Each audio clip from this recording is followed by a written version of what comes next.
India is A democratic country. പക്ഷെ ഇവിടെ democracy ഒന്നും ഇല്ല. ബി ഗവൺമെന്റ് ഇവിടെ ഫാസിസം ആണ് ചെയ്യുന്നത്.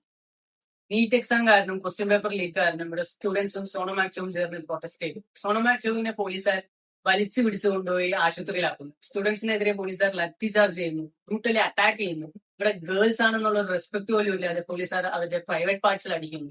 ഇവിടെ എന്തൊക്കെയാ നടക്കുന്നത്? ഇവന്മാർക്ക് ശരിക്കും പോലീസുകാർ തന്നെയാണോ അല്ലെ ഗുണ്ടകളാണ്? ഇവിടെ ഇത്രയൊക്കെ നടന്നിട്ടും ഇതിനെതിരെ ഗവൺമെന്റ് ഒരു ആക്ഷൻസും എടുക്കുന്നില്ല. മോഡി തൊള്ള പോലും തുറക്കുന്നില്ല.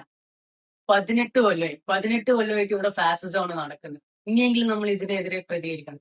നീറ്റ് എക്സാം കാരണം ഓരോ കൊല്ലവും കുറെ സ്റ്റുഡൻസ് സൂസൈഡ് ചെയ്യുന്നുണ്ട്.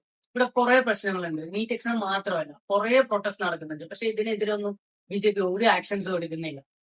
ബിജെപിയുടെ വിചാരം എന്താ വെച്ചാൽ ഇന്ത്യൻ പീപ്പിൾസും ഇവിടെയുള്ള എല്ലാവരും അവന്മാര് പറഞ്ഞ് അനുസരിച്ചിരിക്കണം എന്നാണ് അവന്മാരുടെ വിചാരം.